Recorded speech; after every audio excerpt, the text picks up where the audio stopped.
Hello again, and welcome to Friday night's YouTube show of Dutch Van Alsten, Raw and Unapologetic. This week, as you all know, it is not live because right now, as you're watching this, I am most likely at the clubhouse floor, sloped over the back table or by the fire pit, completely schnockered. So I did not feel that I needed to go live from that vantage point. I don't think that would have entertained anybody, and it would have slightly embarrassed me. Today, the show is sponsored by, first off, Subway Subs, home of the footlong, endorsed by Jared himself.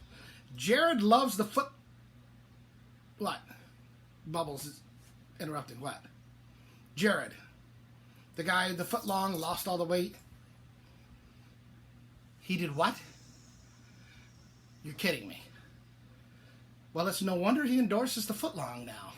I didn't realize that. Jared's in prison. I didn't know that Jared's in prison. So the check, the sponsorship check wasn't... Did you cash it? Was it real? I realized it was written in crayon. Right. Drawn on a bank that went out of... I know. I just thought maybe it was real. All right, well, then I guess tonight's show is not sponsored by Subway. This is very embarrassing. But I do have actually a legitimate sponsor. And it is this stuff here. I'm going to tell you something. These are two guys in Manatee County that make the best barbecue sauce. They call themselves Saucy Guys. And the website is just simply that, www.saucyguys.com. This is a Chipotle brand of the barbecue. They make various sauces, various spices. And I'm going to tell you something. This stuff is outrageously delicious. These guys are for real. This comes from a guy who has a bumper sticker on his truck of his favorite barbecue joint. Anybody who knows me knows what a barbecue connoisseur I am. And they gave me a bottle of this at an event I was at recently, and I thought, oh, okay, two guys in their kitchen drunk throwing sauces together. Well, that part was probably true. But I'm going to tell you, they came up with an absolute masterful taste. You will not go wrong. And one thing about barbecue sauce, a lot of people say, oh, barbecue sauce. Yeah, I like putting it on my ribs and my chicken. It goes with anything. You know what I did with this stuff? Here, look at this. And I'm not trying to be overtly provocative. My old bottle.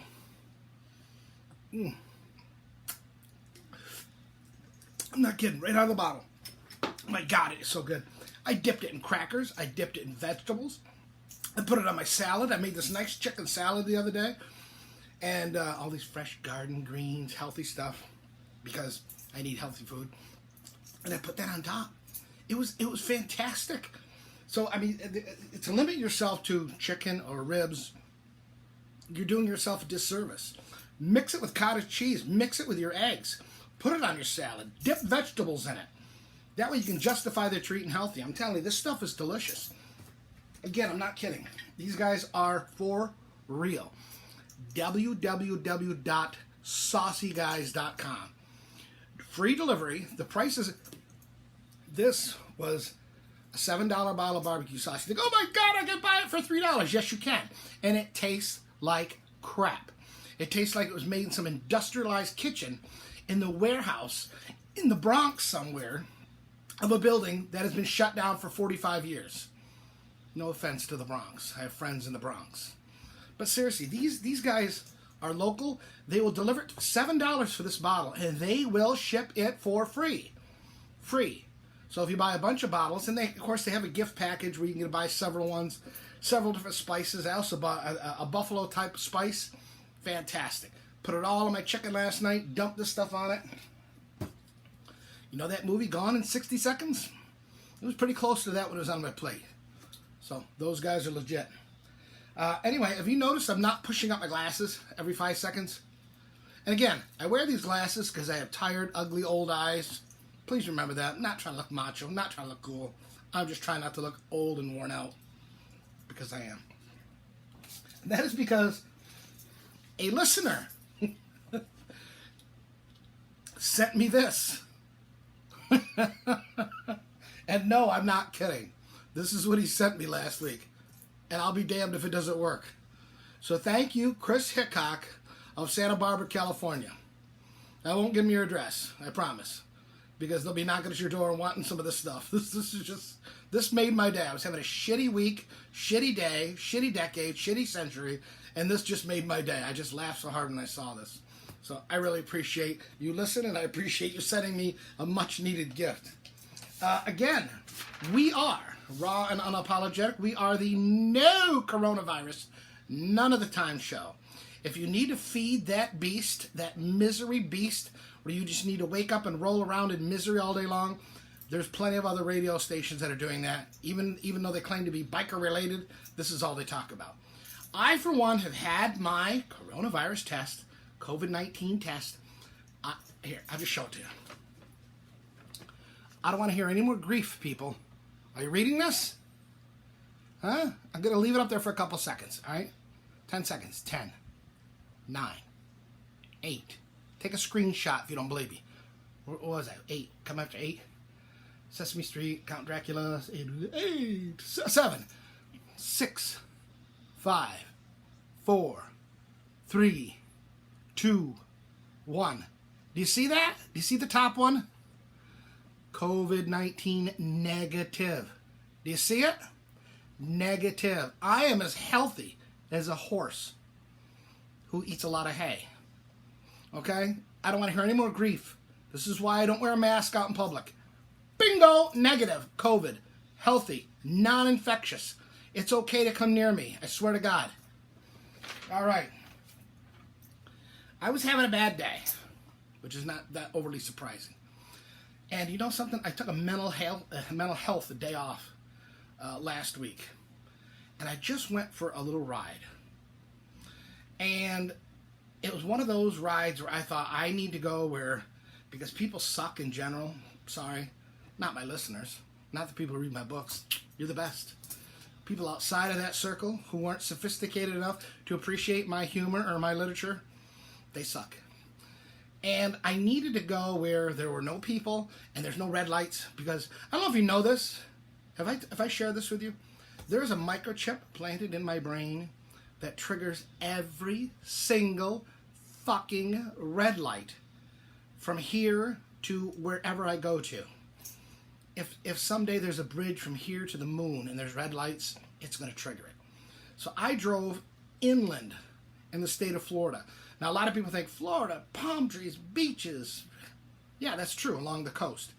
Go inland like 10, 15 miles. I went along Route 62 today, and there was roads that were 6 feet wide. I was going down a road today where there was actually a truck coming, first truck I saw in like 10 miles, who actually pulled off into the grass to let me by because the roads are that thin. I shot a video of that. This is a side story. I'm hoping that it transfers over to my iPad, because I just quickly grabbed it with my phone and shot the video and tucked it back in my backpack. Not my backpack, but the side, the little shitty leather pouch I have there. And when I got back home, it was gone. So I didn't shove it all the way down there, so it's somewhere in an 80-mile stretch. I'm not going to go back to look for it, so sometimes it transfers over to the iPad. But anyway, it doesn't matter.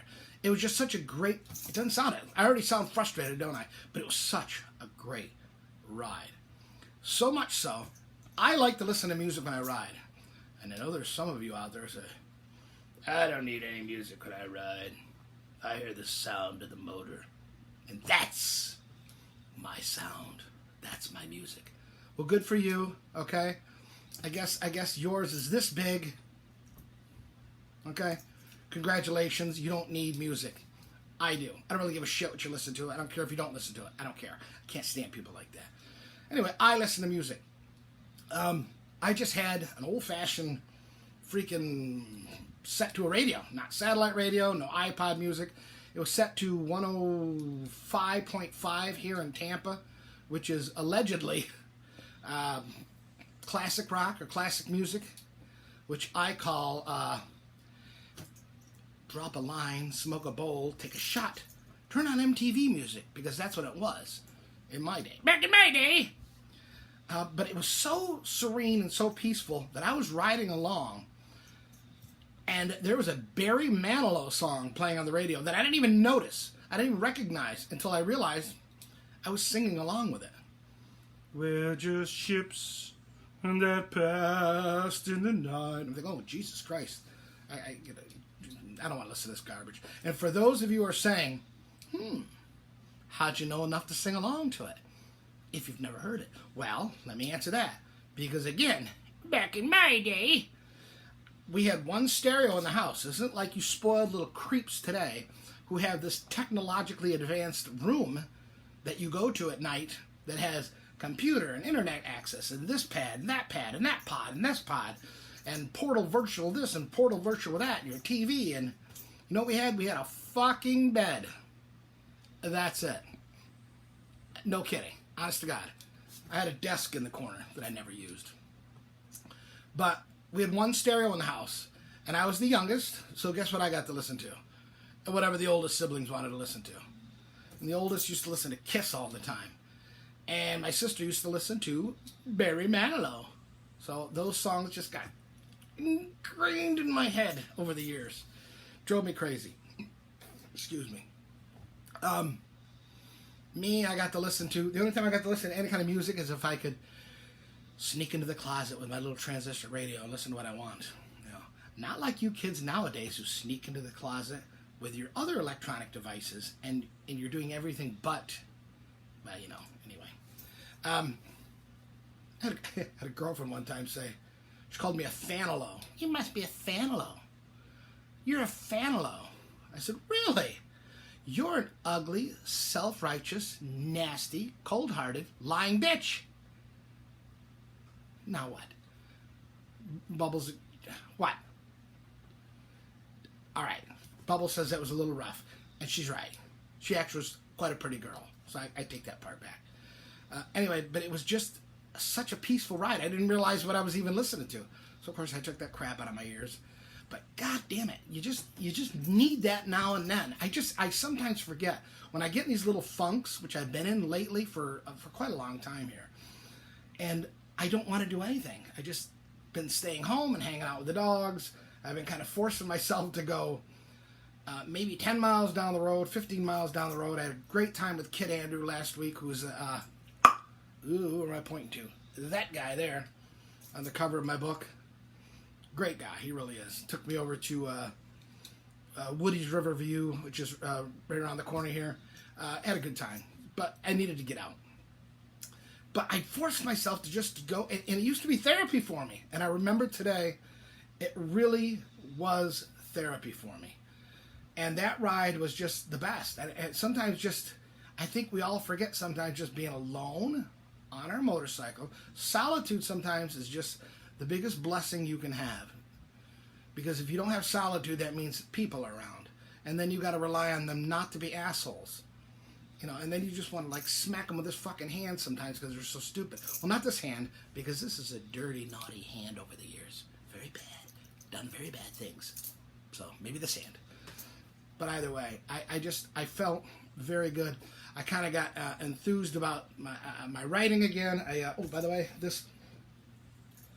my first book, Demons Rising, The Story of the Wayward Scout. I'm like sometimes, because I don't take compliments well. I don't. I know that sounds like I'm full of shit, but I really don't. I get uncomfortable sometimes when people just, and I cannot believe some of the things people have said over this book. It's not just, oh yeah, I liked your book, it was a good story.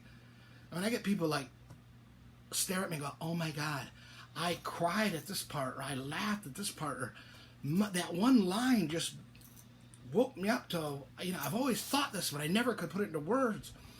You know, what a fantastic story. And I don't know what to say to him.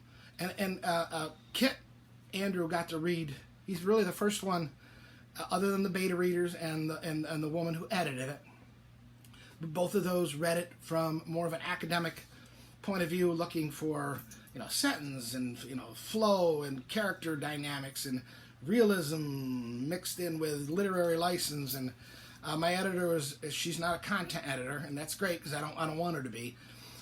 We made that agreement early on, but she's very, very good about grammar and sentence structure and, you know, your gerunds and whatever that is and your pronouns. I do know what they are. But he was like the first one to just read it out of the love of reading it. And gave it to him, and he read it, and this is his girlfriend telling me. She goes, he just kind of ignored me all night until he fell asleep. He couldn't stay awake any longer. She goes, he woke up the next morning, and here he's supposed to go to an event for our brother Jesse, who passed away. And she said he would not leave to come here until he finished the book. So he finished it in a matter of hours, and he was just, gave me some of the most kindest compliments I can think of. And I'm stuttering and stammering, which I don't do, but I don't handle compliments well. I can't thank them enough. I am kind of proud of the way I write, because it comes from within inside. It's something I've always done, and I've always looked for kind of an outlet of these feelings and emotions and anger and sadness and the sometimes happiness that I've had, and this is the way it kind of comes out in me, and it always has.